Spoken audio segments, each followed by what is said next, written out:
Hello बच्चों, स्वागत है आपका हमारे यूट्यूब चैनल ओम लर्निंग क्लासेस में। तो जैसा कि हम लोग पढ़ रहे हैं यूपी बोर्ड क्लास 11 अकाउंट्स का चैप्टर 3 जो कि है लेन देनों का अभिलेखन भाग 1, जिसमें कि लास्ट वीडियो में हमने डिस्कस किया था जर्नल के थ्योरी पोर्शन को, समझा था उसके अर्थ, विशेषताओं, उद्देश्य, महत्व, सीमाओं और प्रारूप को। तो अगर आपने वो वीडियोज़ नहीं देखी हैं तो डिस्क्रिप्शन बॉक्स में लिंक है, आप वहाँ से जा कर के देख सकते हैं। तो अपनी लास्ट वीडियो को ही आगे बढ़ाते हुए आज हम लोग समझेंगे जर्नल के न्यूमेरिकल पोर्शन को, देखेंगे बेसिक जर्नल एंट्रीज विथ की पॉइंट्स के साथ।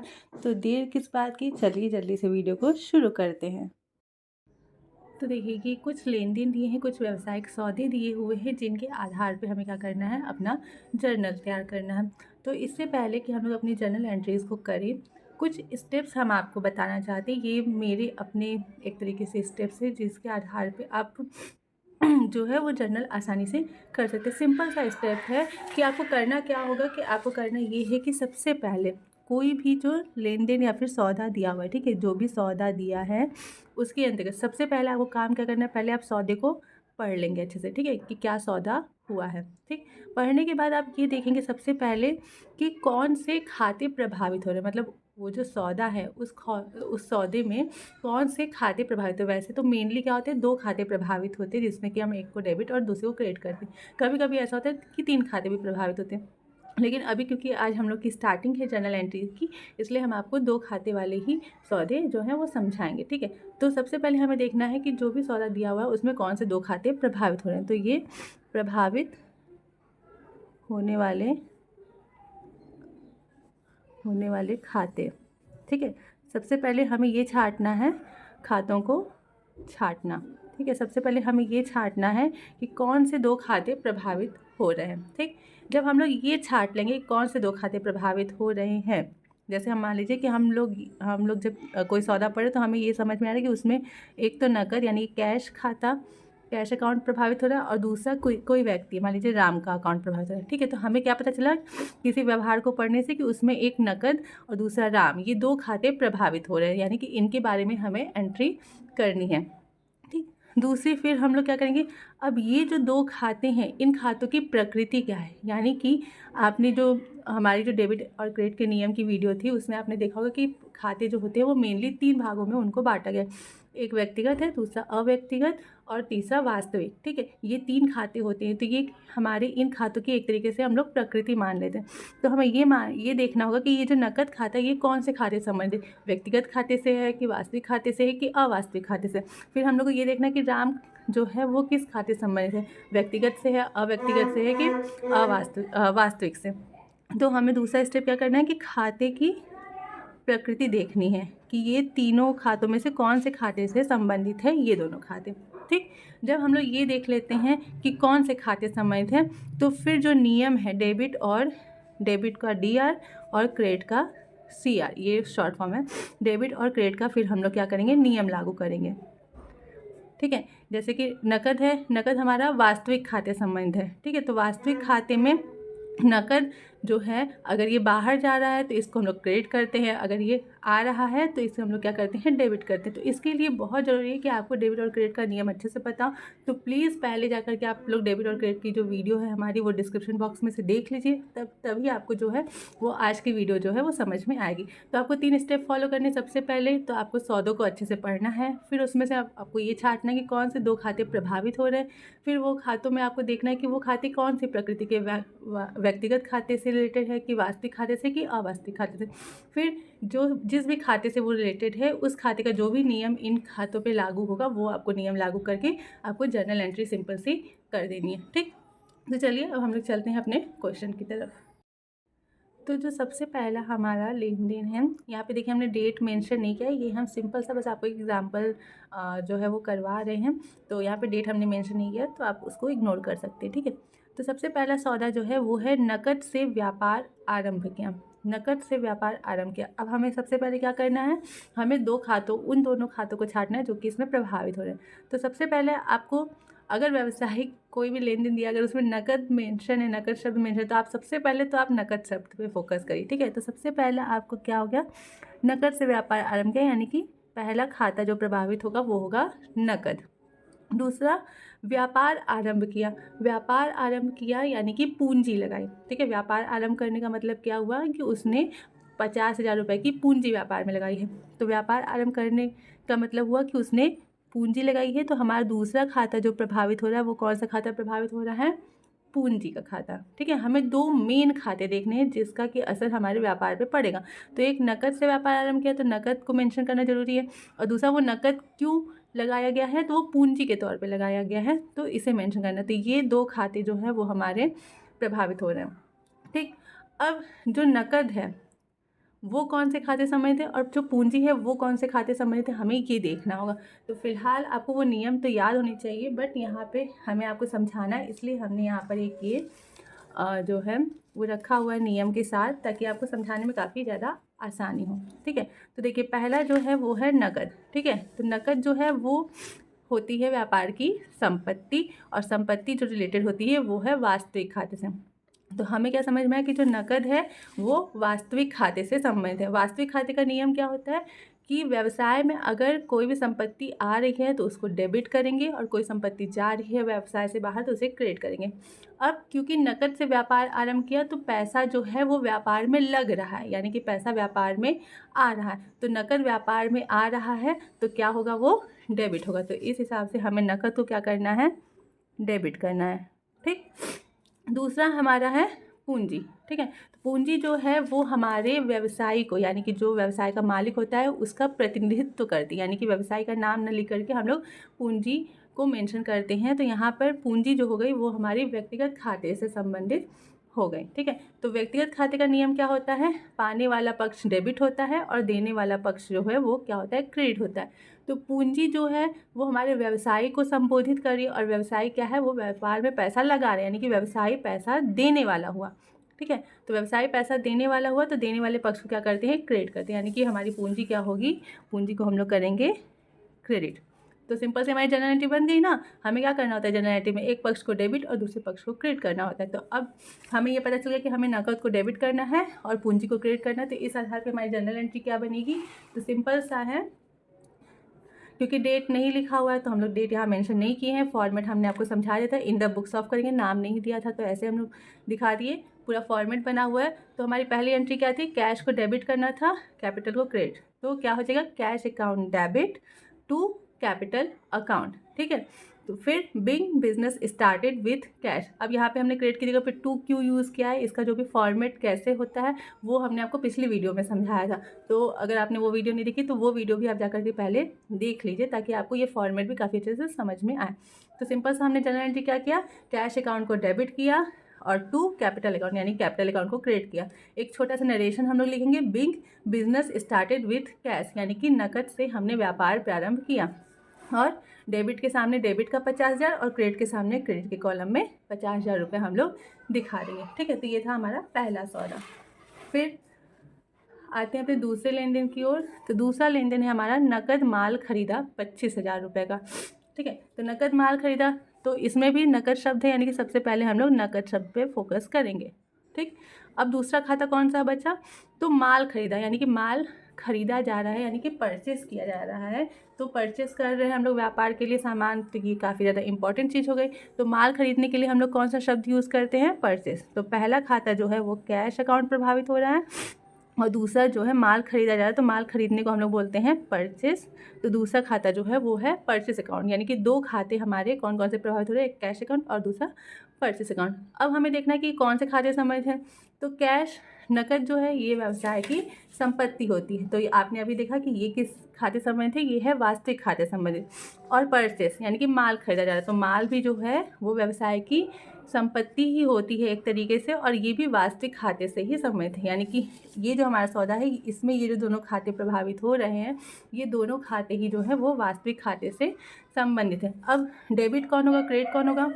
तो नकद माल खरीदना है, यानी कि आपने पैसा दिया होगा, किसी दूसरे व्यक्ति को आपने पैसा दिया होगा ना, जिससे आपने सामान खरीदा होगा, तो आप पैसा दे रहे हैं, यानी कैश जो है वो व्यवसाय से बाहर जा रहा है। तो क्या लिखा है? जाने पर क्या होता है? क्रेडिट, यानी कैश व्यवसाय से बाहर जा रहा है तो हम लोग कैश को क्या करेंगे? क्रेडिट करेंगे। तो यहाँ पे सिंपल सा इस एंट्री में हमारा कैश क्या होगा, क्रेडिट होगा। बचा परचेस। अब आप माल खरीद रहे हैं, तो आप माल खरीद रहे हैं तो आपका माल क्या हो रहा है, वो व्यवसाय में आ रहा है। आप माल खरीद के व्यवसाय में ला रहे हैं, तो आने वाली जो संपत्ति होती है, जब संपत्ति व्यवसाय में आती है तो उसको क्या करते हैं, डेबिट करते हैं। तो इस हिसाब से परचेस जो है हमारा क्या होगा, ये होगा डेबिट। ठीक है, तो एंट्री हमारी क्या हो जाएगी, परचेस को डेबिट करेंगे, कैश को क्रेडिट करेंगे, तो एंट्री हमारी सिंपल सी हो जाएगी, purchase account debit to cash account. Narration क्या हो जाएगा, being goods purchased for cash. ठीक है, अमाउंट जो है वो 25,000 रुपये हम लोग डेबिट और क्रेडिट दोनों कॉलम में दिखा देंगे। ओके, बढ़ते हैं अपने तीसरे लेन देन की ओर। तो तीसरा लेन देन हमारा है, अंकित को माल वापस किया। यहाँ पे अंकित को लिखना छूट गया था, तो अंकित को माल वापस किया, कितने का, 2,000 का। ठीक है, तो अब इस खाते में कौन प्रभावित है, तो अंकित को माल वापस करें तो सबसे पहले अंकित प्रभावित हो रहा है। नाम यहाँ पे मेंशन किया गया है कि अंकित को माल वापस कर रहे हैं, तो हमारे लिए अंकित मेन हो गया। दूसरा, माल वापस करें, यानी कि हम माल वापस हम लोग कब करते हैं, जब हम कहीं से माल खरीद करके लाए हैं, अगर हमें पसंद नहीं आया या फिर किसी भी वजह से हमें अपने पास उसे नहीं रखना है, तो हम लोग माल वापस करते हैं। यानी कि ये माल खरीद के लाया गया था, इसे अब हम लोग वापस कर रहे हैं। तो ख़रीदा हुआ माल जब हम लोग वापस करते हैं तो उसको बोलते हैं क्रय वापसी, और इंग्लिश में उसको बोलते हैं परचेस रिटर्न। ठीक है, परचेस रिटर्न बोलते हैं। ठीक, तो यहाँ पे दो चीज़ें प्रभावित हुई। पहला, अंकित प्रभावित हो रहा है, अब क्योंकि माल वापस किया जा रहा है जिसका असर व्यवसाय पे पड़ेगा, तो इस वजह से परचेस रिटर्न अकाउंट भी जो है वो प्रभावित हो रहा है। तो ये दो खाते प्रभावित हो रहे हैं। अब अंकित, ये नाम है किसी व्यक्ति का, ये नाम से ही आपको समझ में आ रहा होगा कि ये व्यक्तिगत खाते से संबंधित है। व्यक्तिगत खाते का नियम क्या होता है, पाने वाले को डेबिट करते हैं, देने वाले को क्रेडिट करते हैं। अब अंकित को जब हम लोग माल वापस कर रहे हैं, तो अंकित को जो माल है वो मिल रहा है। ठीक है, तो अंकित क्या हो गया, पाने वाला हो गया। ठीक है, यहाँ पे पाने का मतलब सिर्फ पैसे से ही नहीं, अगर कोई माल भी पा रहा है, कोई संपत्ति भी पा रहा है, तो उसको हम लोग क्या मानेंगे कि वो कुछ ना कुछ पा रहा है, तो उसको हम लोग डेबिट ही करेंगे। तो इस हिसाब से अंकित क्या है, पाने वाला हो पक्ष हो गया, तो ये हो गया डेबिट। अब क्योंकि माल वापस जा रहा है, तो माल क्या है, संपत्ति। संपत्ति जो है वो होती है वास्तविक खाते से संबंधित। वास्तविक खाते का नियम होता है, कोई भी वस्तु अगर बाहर जा रही है तो उसको क्रेडिट करते हैं। जब माल आप बाहर वापस कर रहे हैं तो माल व्यापार से बाहर जा रहा है ना, तो जब वो बाहर जाएगा तो इस वजह से उसको क्या करते हैं, क्रेडिट करते हैं। तो इस हिसाब से परचेस रिटर्न अकाउंट जो है वो क्रेडिट होगा। तो एंट्री क्या बन जाएगी, अंकित को डेबिट करके हम लोग परचेस रिटर्न को क्रेडिट करेंगे, तो एंट्री हो जाएगी Ankit debit to purchase return account. कितना, 2,000 रुपये का माल वापस हुआ है, तो क्या हो जाएगा, बिंग गुड्स रिटर्न टू अंकित। अब यहाँ पे थोड़ा सा ये चीज़ है कि यहाँ पे अंकित जो लिखा है वहाँ पे हम लोग अकाउंट शब्द का यूज़ नहीं करें। मेनली क्या होता है, जो अगर किसी व्यक्ति विशेष का नाम होता है तो वहाँ पे अकाउंट शब्द का यूज़ नहीं किया जाता है। और फिर भी अगर आपका मन है अकाउंट शब्द लिखने का, तो यहाँ पर आप एक एपस्ट्रॉफी एस लगाएंगे और उसके बाद अकाउंट शब्द मेंशन कर सकते हैं। ठीक, या तो आप अकाउंट शब्द लिखिए मत, और लिख रहे हैं तो आपको एपस्ट्रॉफी एस लगाना पड़ेगा। अब चौथा है, रवि को माल बेचा कितने का, 17,000 रुपये का। ठीक है, तो अब यहाँ पर कौन सी दो खाते जो हैं वो प्रभावित होंगे, तो सबसे पहले तो यहाँ पर नाम आपको दिख रहा है कि रवि को माल बेचा गया है, तो ये उधार एक तरीके से बेचा गया। क्यों, क्योंकि यहाँ पे नकद शब्द नहीं लिखा है, इसलिए हम ये मान के चलेंगे, और नाम मेंशन किया गया। जब भी आप अगर किसी को कोई उधार सामान देते हैं तो उस कंडीशन में आप उसका नाम ज़रूर मेंशन करते हैं, और जो भी आपने सामान दिया है उस सामान को मेंशन करेंगे कि हमने इस व्यक्ति को इतने रुपए का सामान दिया है। ठीक है, और अगर आप नकद बेच रहे हैं तो उस व्यक्ति का नाम मेंशन करने की कोई ज़रूरत नहीं होती है। ठीक है, तो यहाँ पे रवि को माल बेचा गया है, तो हम लोग ये मानेंगे कि रवि को उधार माल बेचा गया है। यहाँ पे नकद का कोई भी काम नहीं हुआ है। फिलहाल अभी हम लास्ट में आपको ये समझाएंगे कि कब हम लोग को लेन देन को उधार मानना है और कब हमें नकद मानना है, वो चीज़ें अभी हम आपको लास्ट में बताएंगे। तो आपको लास्ट तक उसके लिए बने रहना पड़ेगा। तो फिलहाल यहाँ पे ये सौदा जो है वो उधार है, इसलिए यहाँ पे रवि का नाम मेंशन करना ज़्यादा ज़रूरी है। तो पहला खाता जो प्रभावित हो रहा है वो है रवि का खाता, और दूसरा क्योंकि आप माल बेच रहे हैं, आपके व्यापार से माल बाहर जाएगा, माल कम होगा, तो इसलिए जो है माल बेचना यानी कि सेल्स अकाउंट, माल बेचने को हम लोग क्या बोलते हैं, सेल्स बोलते हैं। तो दूसरा खाता सेल्स अकाउंट प्रभावित होगा। तो दो खाते कौन कौन से, एक तो रवि का और दूसरा सेल्स का। ठीक, ये दो खाते प्रभावित होंगे। अब हमें क्या करना है, देखना है कि ये खाते किससे संबंधित है। तो रवि क्योंकि व्यक्ति का नाम है, तो आपको ये समझ में आ गया होगा कि ये व्यक्तिगत खाते संबंधित है, और व्यक्तिगत खाते में क्या होता है, पाने वाले पक्ष को डेबिट करते हैं। अब क्योंकि रवि को आप माल बेच रहे हैं, तो रवि क्या है, वो माल पा रहा है, तो वो पाने वाला व्यक्ति हुआ, तो इसलिए वो क्या होगा, डेबिट होगा। और क्योंकि जो माल बेच रहे, तो माल जो है वो हमारा वास्तविक खाते संबंधित होता है, और वास्तविक खाते का नियम क्या होता है कि व्यवसाय से कोई भी वस्तु अगर बाहर जा रही है तो उसको क्या करते हैं, क्रेडिट करते हैं। तो जब आप माल बेच रहे हैं तो वो माल जो है वो आपके व्यवसाय से बाहर जा रहा है, तो वो क्या होगा, सेल्स क्रेडिट होगा। ठीक, तो हमें पता चल गया कि हमें रवि को डेबिट करना है और सेल्स को क्रेडिट करना है। तो इस हिसाब से हमारी एंट्री जो है वो क्या बनेगी, वो बनेगी Ravi debit to sales account, being goods sold to Ravi. हमने यहाँ पे बता दिया कि हमने रवि को माल बेचा है, कितने का बेचा है, 17,000 रुपये का। ठीक है, बढ़ते हैं आगे।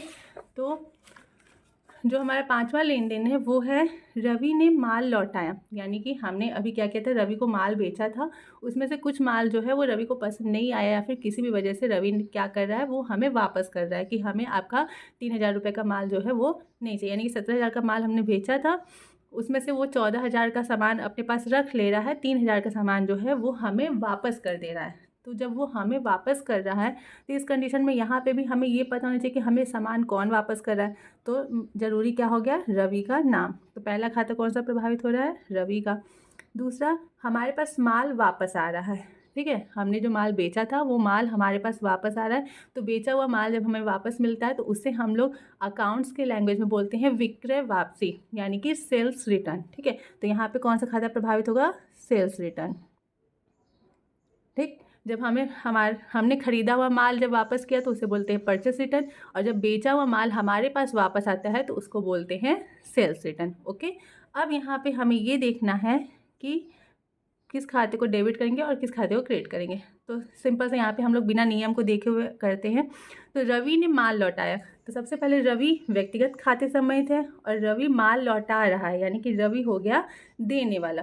तो व्यक्तिगत खाते का नियम क्या है कि देने वाले व्यक्ति को हमेशा क्या करते हैं, क्रेडिट करते हैं। तो इस हिसाब से रवि क्या है, क्रेडिट होगा।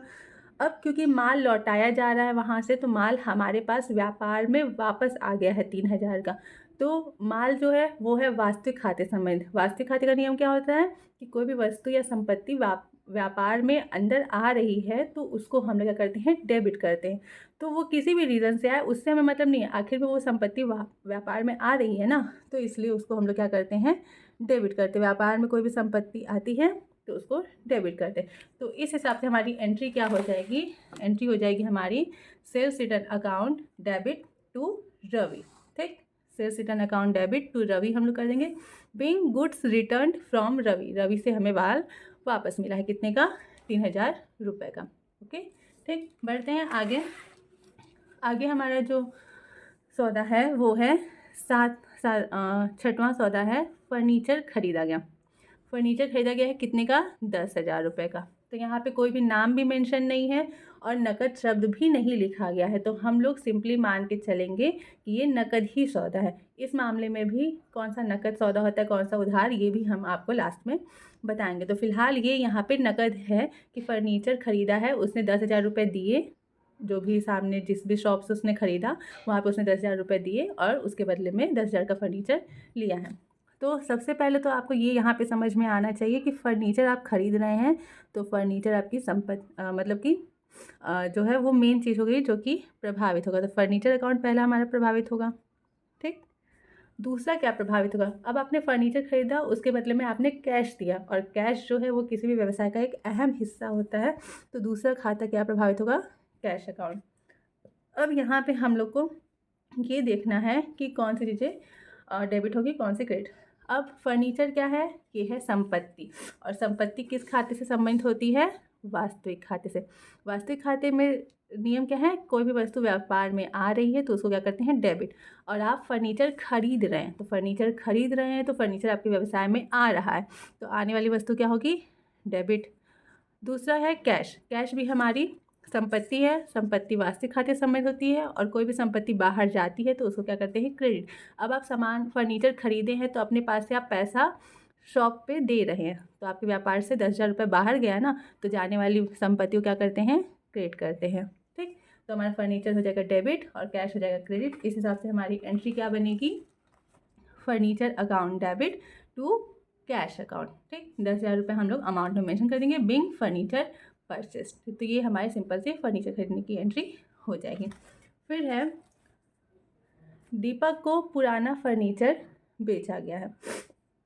देखिए यहाँ पे एक चीज़ थोड़ा सा आप जब एंट्री कर रहे हैं बुक में, ठीक है, जब आप जर्नल एंट्री बना रहे हैं तो उस टाइम आप ये मान के चलिए कि आप अपनी बुक में एंट्री करें।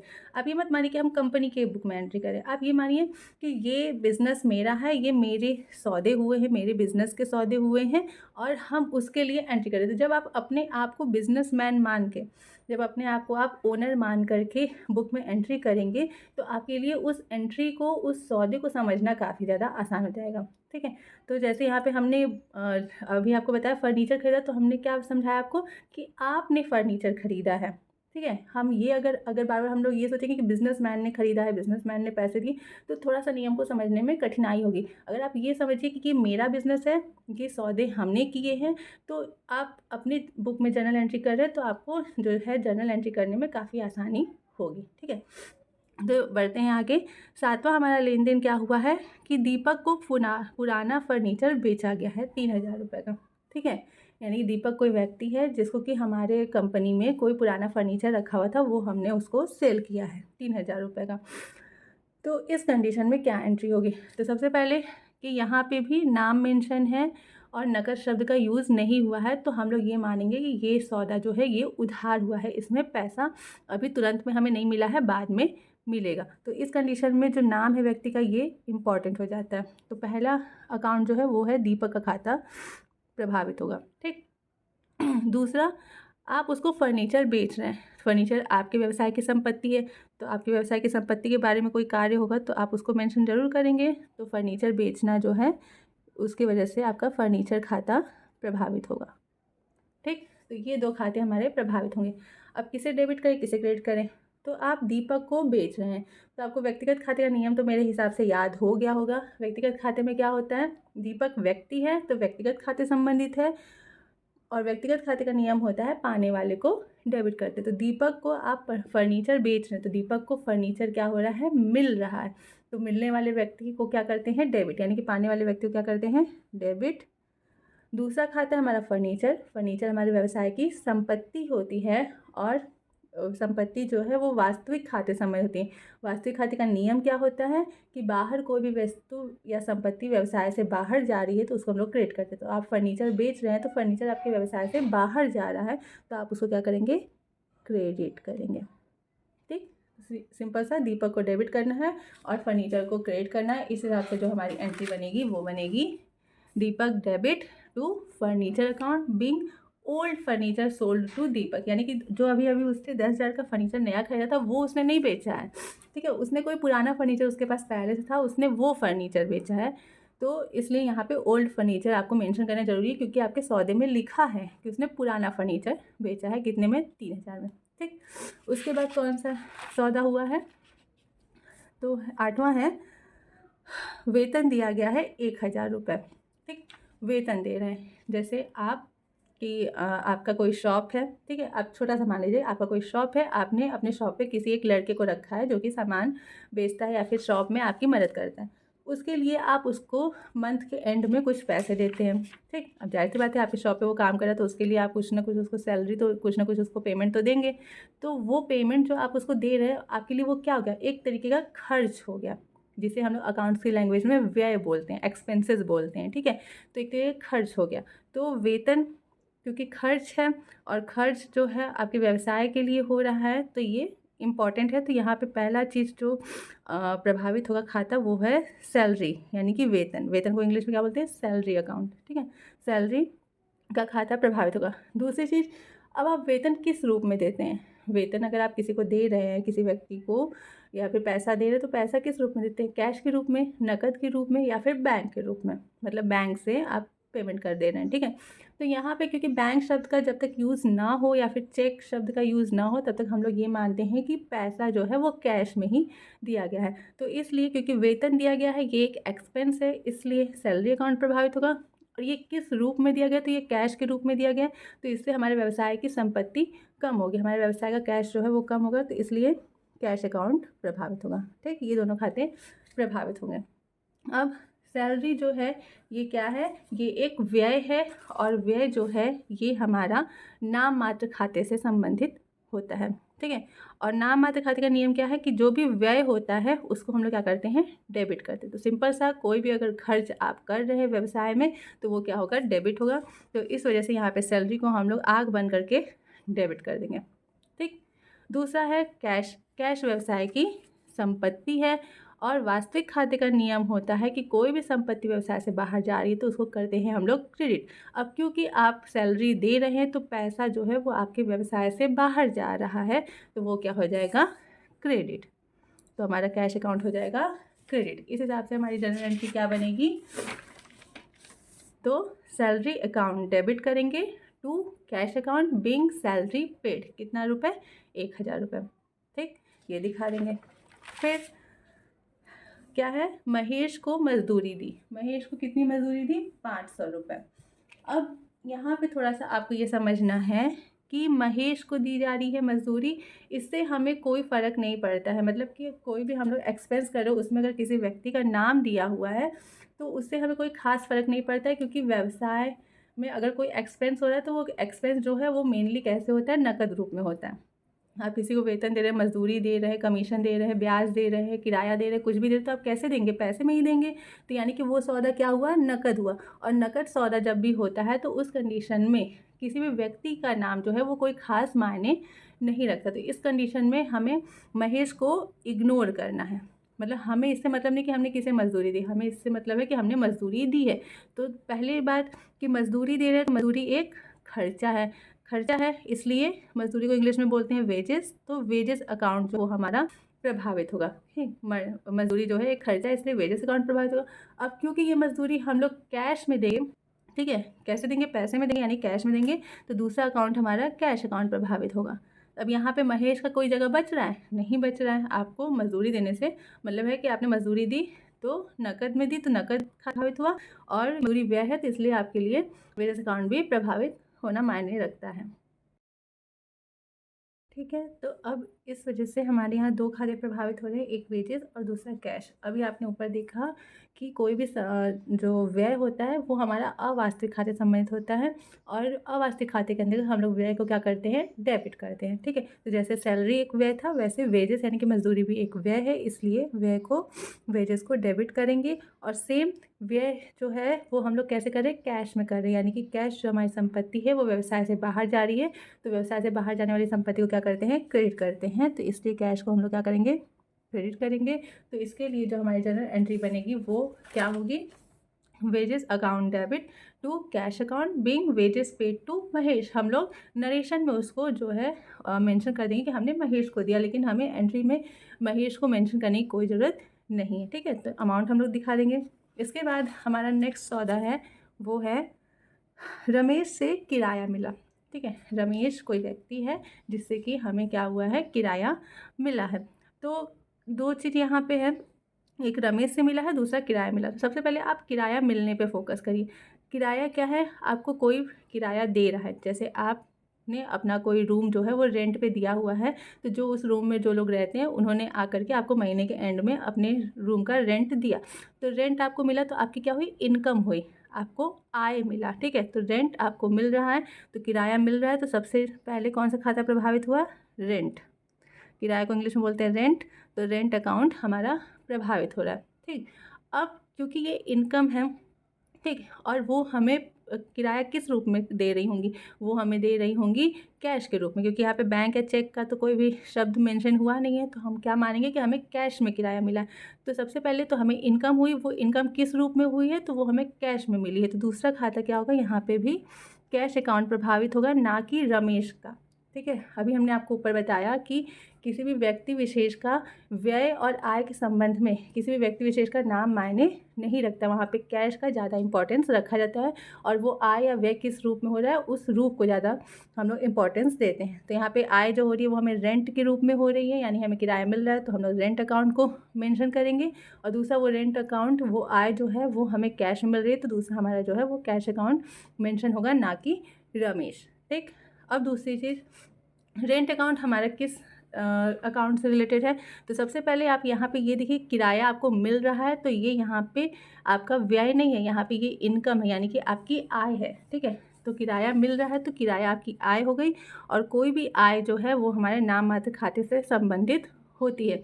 और नाम मात्र खाते का नियम क्या है कि कोई भी आय है उसे हम लोग क्या करते हैं, क्रेडिट करते हैं। कोई भी अगर हमें इनकम हो रही है तो उसको हम लोग क्या करेंगे, क्रेडिट करेंगे। दूसरा, इनकम हमें किस रूप में हो रही है, कैश में। तो इनकम हमें कैसे हुई, हमें कैश मिला है। ठीक है, तो संपत्ति है कैश, तो संपत्ति कैश जो है वो व्यवसाय में आ रही है, तो आ रही है तो उसको क्या करते हैं, डेबिट करते हैं। तो यहाँ पे कैश हमारा क्या हो जाएगा, डेबिट हो जाएगा।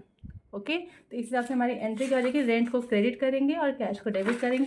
तो एंट्री हो जाएगी cash account debit to rent account. Narration में हम लोग मेंशन कर देंगे being rent received from Ramesh. ठीक, कितना मिला, 2000 रुपये मिला। तो आपको ये ज़रूर देखना है, किराया या फिर सैलरी या फिर वेजेस शब्द देख के आपको तुरंत ये अंदाज़ा नहीं लगाना है कि ये जो है वो व्यय है कि आय है। आपको उसको पढ़ना है। अगर आप दे रहे हैं तो वो व्यय हो गया, अगर आपको वो कहीं से मिल रहा है तो आपके लिए आय हो गई। व्यय है तो डेबिट करेंगे और आय है तो क्रेडिट करेंगे। ठीक है, तो इस चीज़ को आपको ध्यान में रखना है। अब इसके बाद है 11वां हमारा जो है सौदा, वो है फर्नीचर पर हरास लगाइए। फर्नीचर पर हरास लगाने का मतलब क्या हुआ, हरास हम आपको फर्स्ट चैप्टर जब हम आपको पढ़ाए थे तभी हम शब्दावलियों में आपको समझाए थे कि हरास यानी कि डेप्रिसिएशन का मतलब क्या होता है। कोई भी संपत्ति जब हम लोग यूज़ करते हैं, तो जब हम लोग कोई भी संपत्ति नई खरीद के लाते हैं फिर उसको यूज़ करते रहते हैं, तो दिन पे दिन उसके अंदर कोई ना कोई कमी आती जाती है। उसका जो भी कार्य करने की क्षमता है वो धीरे धीरे थोड़ी सी कम होने लगती है। तो इसी जो कमी आ रही है, जो कार्य क्षमता में उसकी कमी आ रही है, इसी कमी को हम लोग अकाउंट्स की लैंग्वेज में क्या बोलते हैं, हरास यानी कि डेप्रिसिएशन बोलते हैं। तो ये एक प्रकार की क्या हो गई, हानि हो गई। ठीक है, आपकी संपत्ति कार्य क्षमता में कमी आ रही है, यानी कि अब आप अगर उस संपत्ति को किसी को बेचेंगे तो आपने जितने में खरीदा उससे आपको कम मूल्य ही मिलेगा। तो इस हिसाब से आपकी जो संपत्ति के मूल्य में हो रही है कमी, और संपत्ति के मूल्य में कमी को हम लोग क्या मानते हैं, एक तरीके का लॉस मानते हैं, एक तरीके की हानि मानते हैं। तो इस हिसाब से फर्नीचर पे हमें 10% का हरास लगाना है। तो हमें सबसे पहले ये दिख रहा है कि हमें हमारा जो है वो डेप्रिसिएशन यानी कि हरास का खाता जो है वो प्रभावित होगा।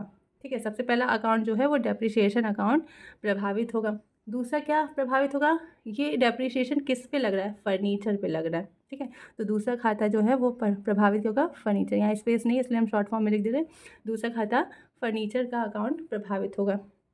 अब क्योंकि फर्नीचर पे हरास लग रहा है, उसके मूल्य में कमी हो रही है, तो कमी होना अभी हमने आपको बताया कि लॉस हो गया।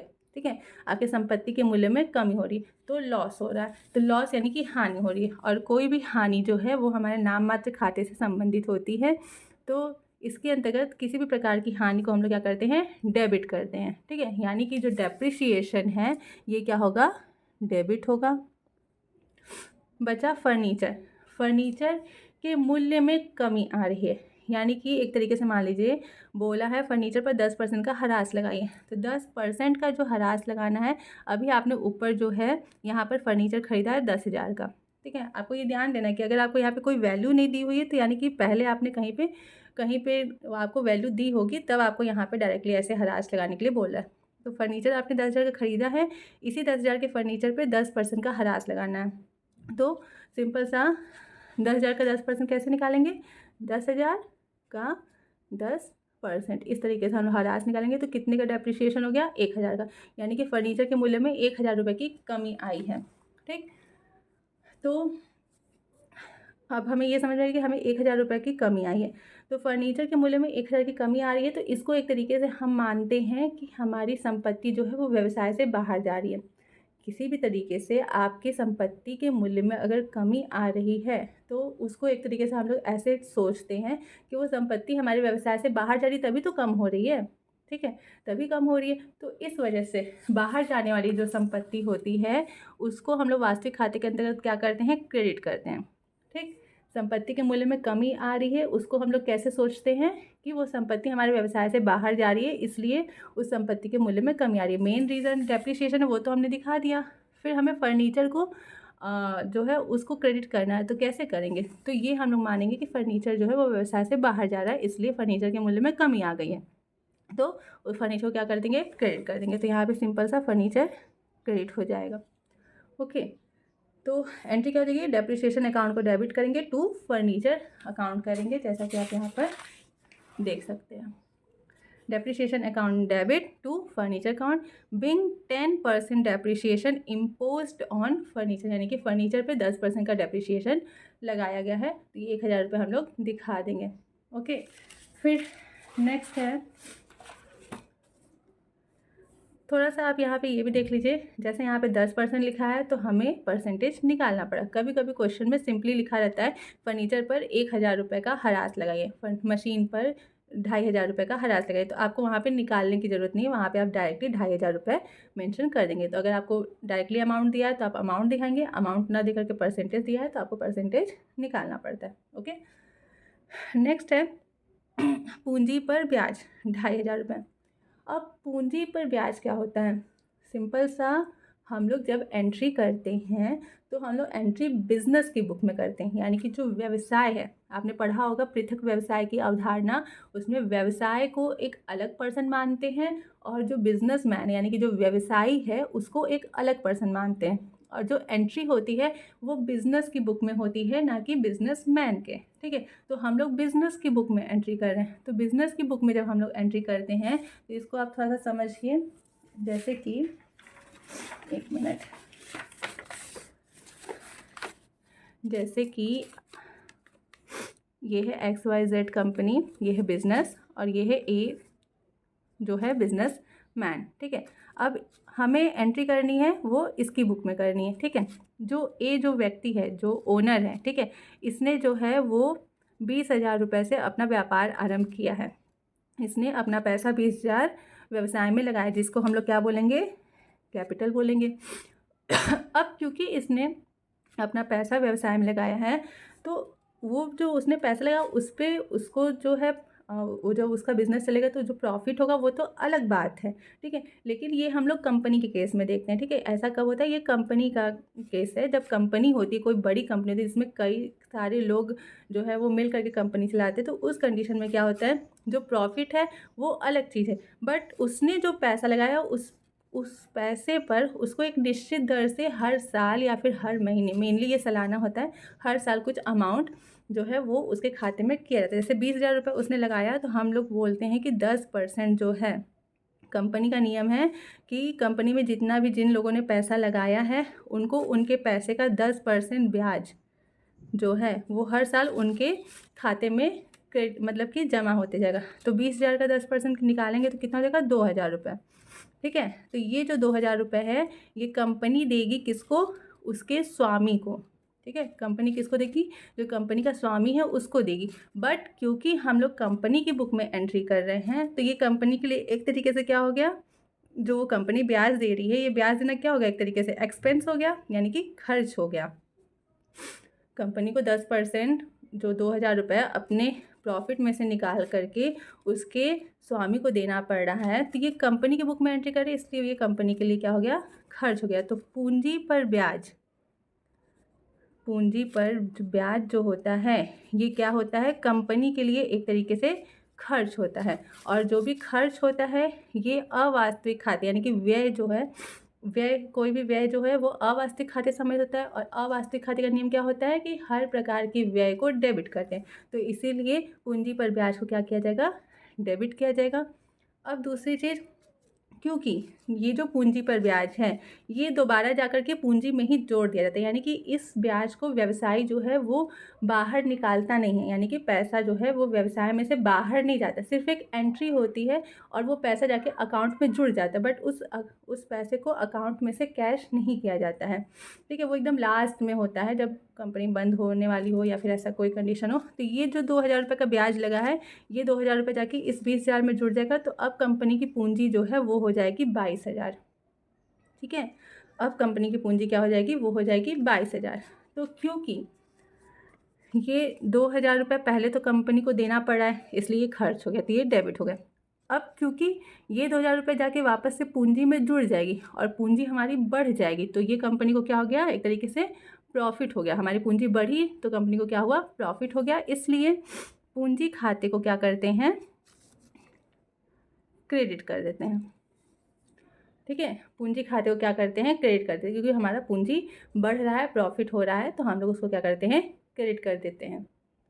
या फिर इसे एक और तरीके से आप समझ सकते हैं कि ये पूंजी क्रेडिट क्यों की जाती है, क्योंकि पूंजी जो है वो किसका प्रतिनिधित्व करती है, जो व्यवसाय का ओनर होता है। ठीक है, जो भी व्यवसाय का स्वामी होता है, यानी कि जैसे यहाँ पे इस कंडीशन में ए है, तो ये पूंजी किसको रिप्रेजेंट कर रही है, ए को। ठीक है, तो ए का नाम ना मेंशन करके हम लोग क्या शब्द यूज़ करते हैं, पूंजी, कैपिटल। जब हम लोग कैपिटल की बात करेंगे तो ए का नाम की जगह पे हम लोग क्या करेंगे, कैपिटल शब्द को मेंशन करेंगे। अब क्योंकि ए जो है वो देने वाला हो गया, क्योंकि ये 2,000 रुपये तो ए को मिला था और ए ने वापस से इसे कंपनी को ही दे दिया। ठीक है, ये ब्याज जो है वो ए को मिला था और ए ने ये जो ब्याज उसको मिला था ये वापस से उसने कंपनी को ही दे दिया और कंपनी की पूंजी बढ़ गई। तो इस कंडीशन में ए क्या हो गया, देने वाला हो गया, तो हम लोग ए को क्या करते हैं, क्रेडिट करते हैं। तो ए का नाम तो हम लोग मेंशन करेंगे नहीं, इसलिए हम लोग यहाँ पर पूंजी को यानी कैपिटल को क्रेडिट करके दिखाएंगे। तो एंट्री क्या हो जाएगी, सिंपल सी, पूंजी पर ब्याज को डेबिट करेंगे और पूंजी को क्रेडिट करेंगे, तो हमारी एंट्री जो है वो बनेगी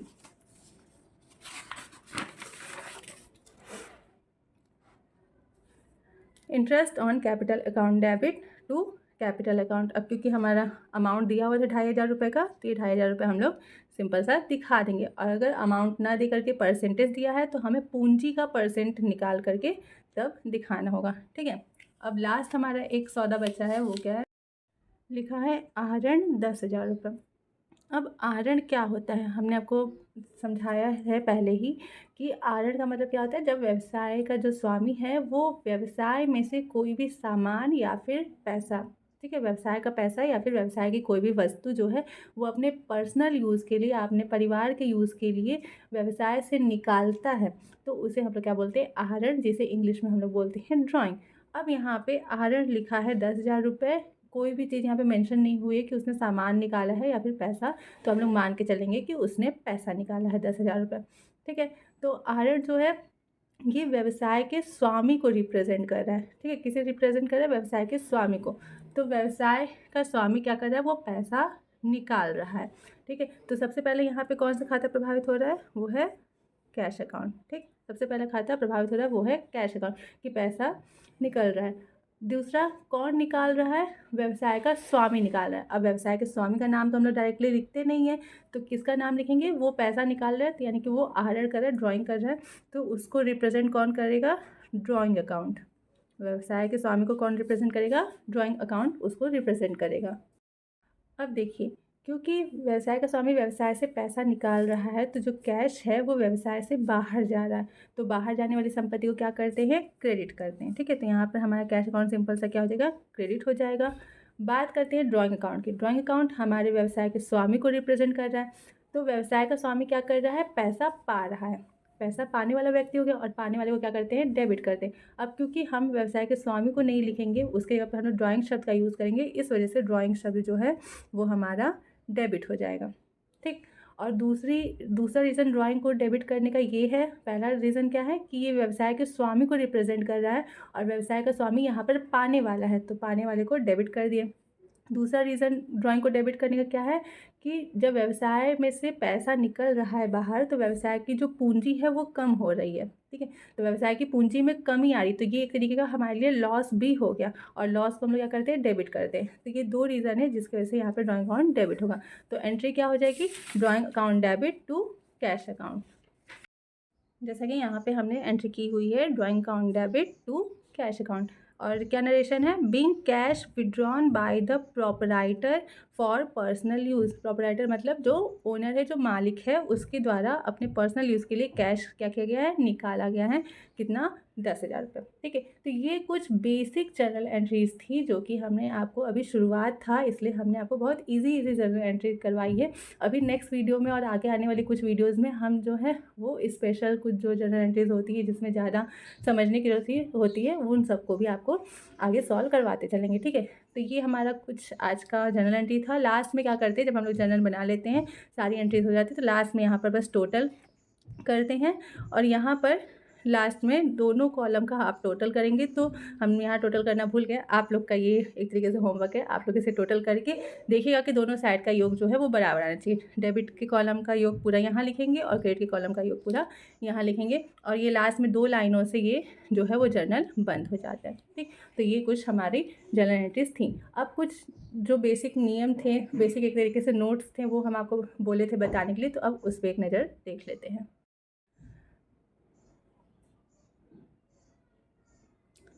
तो सबसे पहला नोट्स जो है वो ये है कि व्यापार का प्रारंभ नकद, माल तथा संपत्ति तीनों से ही किया जा सकता है। तो जैसे अभी आपने फर्स्ट जर्नल एंट्री हमने की थी व्यापार प्रारंभ होने की, तो उसमें नकद से उसने व्यापार प्रारंभ किया था।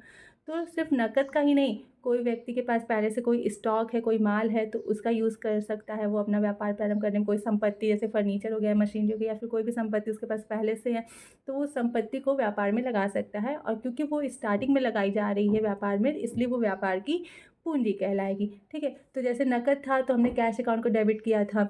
अगर माल का यूज़ करते तो हम स्टॉक अकाउंट को डेबिट करते, और अगर कोई भी संपत्ति जैसे मशीन रहता तो मशीन अकाउंट को डेबिट करते, और कैपिटल अकाउंट तो हमारा क्रेडिट करना ही था। ठीक है, दूसरा, माल या संपत्ति का नकद क्रय। हम लोग ये कब मानेंगे कि कोई भी माल या फिर कोई भी संपत्ति नकद खरीदी जा रही है? तो अगर लिखा है माल या संपत्ति खरीदा, जैसे लिखा है माल खरीदा, तो आप मानेंगे कि नकद में खरीदा गया है। या फिर लिखा है संपत्ति खरीदा, तो भी आप मानेंगे कि नकद में संपत्ति खरीदी गई है। दूसरा, लिखा है नकद माल या फिर नकद संपत्ति खरीदा, यानी कि लिखा है नकद माल खरीदा, तब तो आपको मानना ही है कि कैश में आपने पैसा दे करके सामान लिया। और अगर लिखा है नकद संपत्ति खरीदा, तब भी आप ये मानेंगे कि आपने पैसा दे करके तब आपने संपत्ति खरीदी है।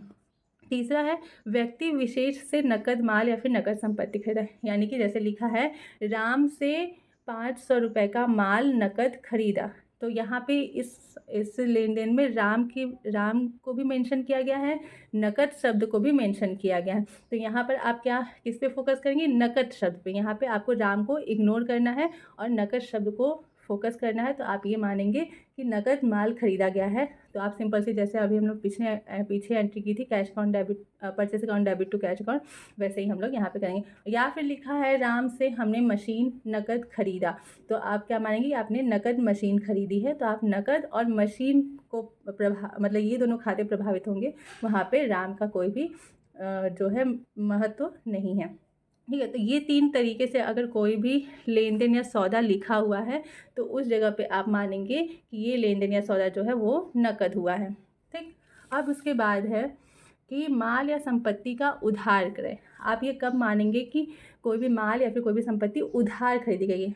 जब वहाँ पे लिखा रहेगा कि व्यक्ति विशेष से माल खरीदा, यानी किसी व्यक्ति का नाम, जैसे कि रवि से माल खरीदा, तो रवि से माल खरीद रहे हैं, यहाँ पे नकद शब्द का कोई यूज़ नहीं है, तो आप क्या मानेंगे कि रवि से आपने उधार माल खरीदा। तो यहाँ पे 2 खाते कौन से प्रभावित होंगे? एक तो रवि, और क्योंकि आप माल खरीदे तो दूसरा खाता जो है वो परचेस अकाउंट प्रभावित होगा। यहाँ पे कैश का कोई लेन देन नहीं हुआ है। फिर व्यक्ति विशेष से उधार माल खरीदा, तो यहाँ पे आपका उधार शब्द का भी मेंशन हो गया, यानी कि एकदम श्योर है कि उधार ही खरीदा गया है। तो इस जगह पे भी सेम एंट्री होगी, रवि को आप क्रेडिट करेंगे और जो माल आपने खरीदा यानी परचेस को आप डेबिट करेंगे। तो ये सिंपल सा बस हम आपको ये समझा रहे हैं कि कौन सी लाइन लिखी रहेगी तब आप मानेंगे कि माल या संपत्ति नकद खरीदी गई है या फिर उधार खरीदी गई है। इसी तरीके से विक्रय के कंडीशन में भी है, आप कब ये समझेंगे कि आपका जो माल है या फिर संपत्ति है वो नकद में बेचा गया है। अगर लिखा है माल या संपत्ति बेचा, कुछ भी नहीं मेंशन है, तो आप मानेंगे कि नकद में यानी कैश लिया गया है और सामान दिया गया है। फिर अगर साफ साफ लिखा है कि नकद माल बेचा या फिर नकद संपत्ति बेचा, तो यहाँ पे तो साफ साफ लिखा है, तो आप मानेंगे ही कि कैश लिए हैं और सामान या संपत्ति दिए हैं। और लास्ट है कि व्यक्ति विशेष को नकद माल बेचा या फिर व्यक्ति विशेष को नकद संपत्ति बेचा, जैसे कि राम को नकद माल बेचा या फिर राम को नकद संपत्ति बेचा। इन दोनों ही कंडीशन में नकद शब्द को मेंशन किया गया है, इसलिए यहाँ पे राम का जो नाम है वो मायने नहीं रखेगा, आप सिर्फ नकद और माल या फिर संपत्ति को मेंशन करेंगे। फिर है उधार कब मानेंगे? तो वही चीज़ है कि अगर व्यक्ति विशेष को माल या संपत्ति बेचने के लिए बोला है, जैसे कि रवि को माल बेचा या फिर रवि को मशीन बेचा, इस कंडीशन में आप मानेंगे कि पैसा नहीं लिया गया। यहाँ पे रवि और संपत्ति या फिर सामान का नाम इम्पॉर्टेंट है। दूसरा, व्यक्ति विशेष को उधार माल या संपत्ति बेचा। रवि को आप उधार माल बेच रहे हैं या फिर रवि को आप उधार संपत्ति बेच रहे हैं, तो इस कंडीशन में उधार शब्द मेंशन है, यानी कि ये पक्का श्योर है कि आपने उधार ही बेचा है। तो ये 2 कंडीशन है जब आप मानेंगे कि सामान का उधार विक्रय हुआ है। और लास्ट है कि किसी भी प्रकार के आय या व्यय की अवस्था में किसी पक्षकार का नाम मायने नहीं रखता। जैसा कि अभी हम आपको सैलरी और वेजेस और रेंट वाला जर्नल एंट्री कराए थे, तो हम आपको बताए थे कि यहाँ पे नाम का कोई महत्व नहीं है। तो वही चीज़ यहाँ पे बताई गई है कि कोई भी आय या व्यय हो रहा है, वहाँ पे किसी व्यक्ति का नाम दिया गया है तो उसका कोई महत्व नहीं। जैसे महेश को मजदूरी दी गई थी, तो महेश के नाम का जर्नल एंट्री में कोई महत्व नहीं था, और किसी ने किराया दिया था तो उसके नाम का भी जर्नल एंट्री में कोई महत्व नहीं था। तो बस वही चीज़ यहाँ पे हमने आपको बताई। तो सिंपल सा, अधिकतर बच्चे कंफ्यूज होते हैं कि जब सौदा लिखा रहता है तो उनको ये समझ में नहीं आता कि हम इसको उधार माने कि हम इसको नकद माने। तो अगर आप इन सारी चीज़ों को अच्छे से ध्यान में रख लें, याद कर लें, तो आपको ये मतलब कि सोचना नहीं पड़ेगा कि उधार जो है सौदा हुआ है या फिर नकद सौदा हुआ है, क्योंकि आपको जब यही नहीं कंफर्म रहेगा कि आप उधार सौदा किए या नकद, तो आपकी जर्नल एंट्री भी हो सकता है कि गलत हो जाए। तो ये चीज़ आपको ध्यान में रखनी है, ठीक है। तो आज की वीडियो में फ़िलहाल इतना ही। नेक्स्ट वीडियो में हम लोग कुछ जो है वो अपने जर्नल एंट्री का लेवल बढ़ाएंगे और आगे की और कुछ जर्नल एंट्रीज़ को सॉल्व करेंगे। तब तक के लिए नमस्कार।